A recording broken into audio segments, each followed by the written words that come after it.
75 billion connections into human language that you can understand. So this is, I think, a translation, and I think that's the future of AI and science, that intersection.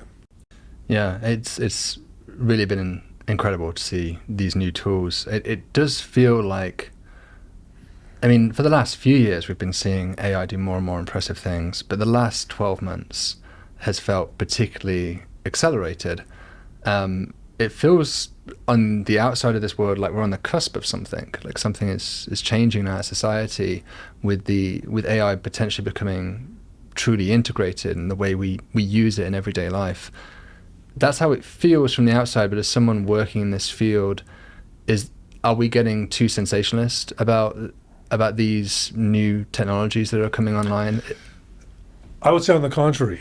Okay. I think people generally underappreciate how fast this is moving forward. You have to remember GPT-3, for example, the thing that everybody's talking around about, and that can solve our final exams. And in my class, it got above average. I saw in your class it got slightly below average. Yeah. In my class, I copy pasted the questions, it got above average, slightly above average. Yeah. But you have to remember that tool was released, was trained in it's a product of the 20s. It's 2020 technology. GPT-4, which is already in existence right now, is much better. And I think people talk about what is ChatGPT-3 going to do to the world. They don't understand that that's all technology. It's already obsolete. It's already obsolete. I mean, these things keep getting better. So we humans, we don't get better with time. I mean, if you look at our previous generation, this generation, we're probably roughly the same level of intelligence. We're exposed to more data and so on, but our sort of probably intellectual capacity is similar.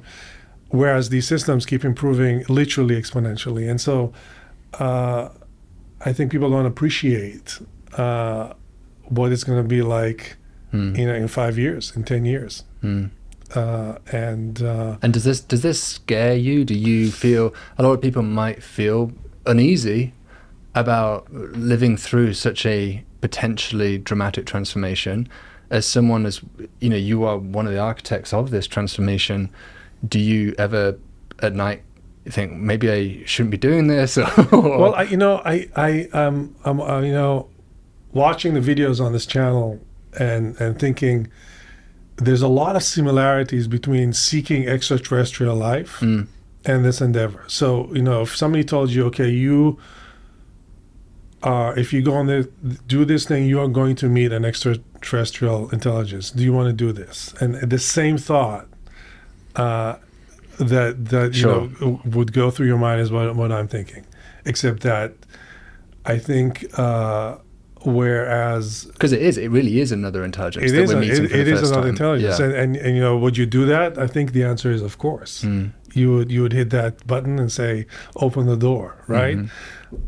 Even though this is scary, the implications are transformative. There's no way back once you do this.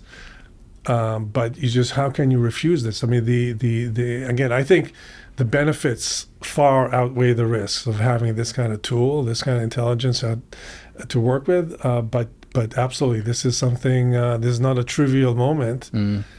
It's very exciting. It's terrifying, but I think it's going to happen. And this is what I think people don't understand. This is happening very fast, and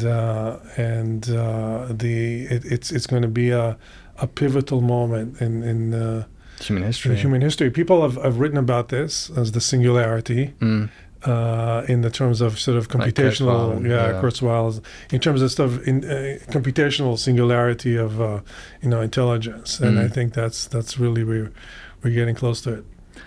And I'm a parent of 2 kids. I don't know if you have children or not, but I'm curious. What do you think we should be? We always tell our kids, like, study hard at school, learn your mathematics, learn your humanities. But there is a sense of futility sometimes when we saw it with the final exams that we've both tested. What skills would you recommend the young generation of people who are in learning right now, what skills should they be focusing on to be best well suited for this new wave of AI that's coming? Yeah, that's a great question. I'd say this is probably the question I get the most when I talk about AI is people wondering, what should the kids learn and how should people prepare? And I have 3 boys, and the same question occurs to me. Yeah. The older boy, first of all, none of them ask me. All right, so this is all hypothetical advice. Me neither. Yeah. Okay, but the older one is studying AI, which is at least you can hang in there a bit longer. But the younger ones, I would say, look, there are certain things that AI right now cannot do, and I'm not saying it will not be able to do, but I think it's a little bit down the road. Certainly good enough that you can still the humans will still dominate there. One is physical work, and this is a bit counter what you normally hear. But I think intellectual stuff, machines are going to dominate very quickly.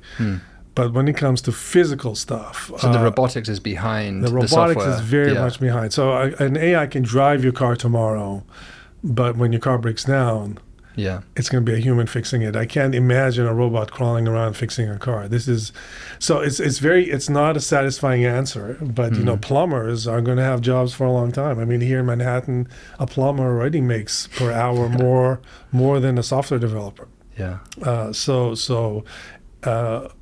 Anybody, if your hands are dirty, your job is safe. It's the trades. So plumbers, electricians, hairdressers, nurses, surgeons, as opposed to radiologists. Anybody who works with their hands. Interesting. Okay. Yeah. So we should be training a generation of plumbers. Okay. so we might have to rename it, give it a little bit more, make it sound a little bit better, but yeah, these things. So I can say robotics is very, very far behind for many reasons. It's a very complicated thing. It's one of these things that we've learned to think about physics. We've been thinking about this for maybe 1,000 years, but we've been using our hands for millions of years. So we are just so good at it. We don't understand how good we are at these kinds of things. Now there are, maybe to try and defend human intelligence a little bit, there are many facets to intelligence.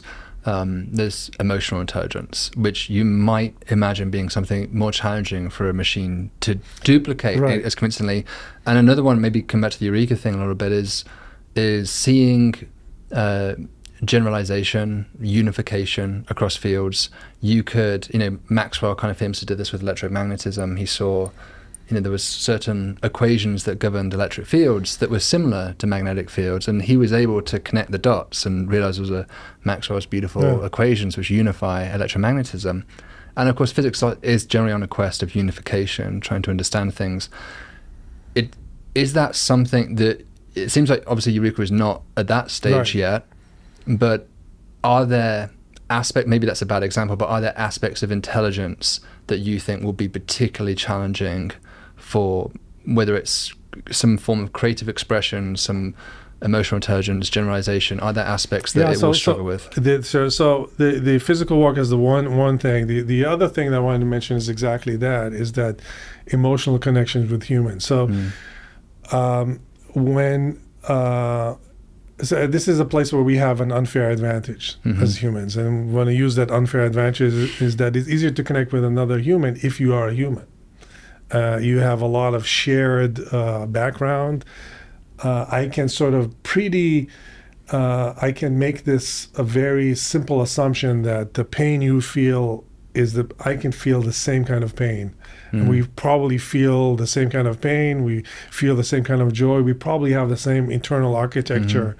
And so that assumption is something that builds empathy that is very hard to have with the machine. So the other thing that I think machines have a hard time, and will have for a while, is have a conversation. And I know that GPT can write essays and poems and can sort of answer questions, but having a conversation about nothing, like a idle conversation, is the hardest thing.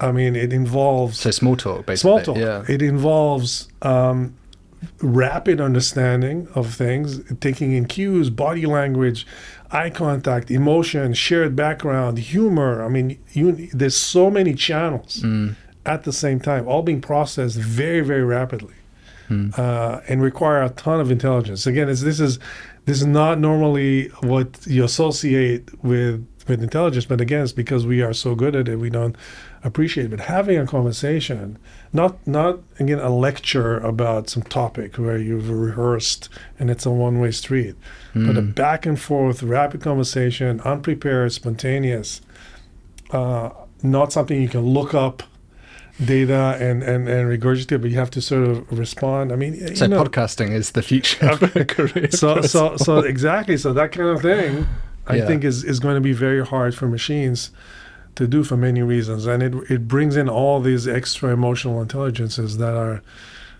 are not just a number crunching and so on. Right. Yeah, because I was thinking about this with performances, of course. Lectures is a form of performance. But you know, already so many actors are being digitally replaced or augmented in their performances. You see it obviously in the music industry. The performance of the singer is often severely edited with auto-tuning and things like this. And so we're already kind of halfway stepping into that world of, well, why do we even need the performers in the first place? Presumably a machine will have already, I would think, be able to sing better than any human being could sing. Right. That's for the one-way choreograph. Again, for the spontaneous interaction, that's still very hard. Yeah. And not to say we're not working on it. Yeah. But I can see it's very, very hard. It's further down the road. It's much further down the road. And again, when you look at AI, down the road could mean a decade or so. But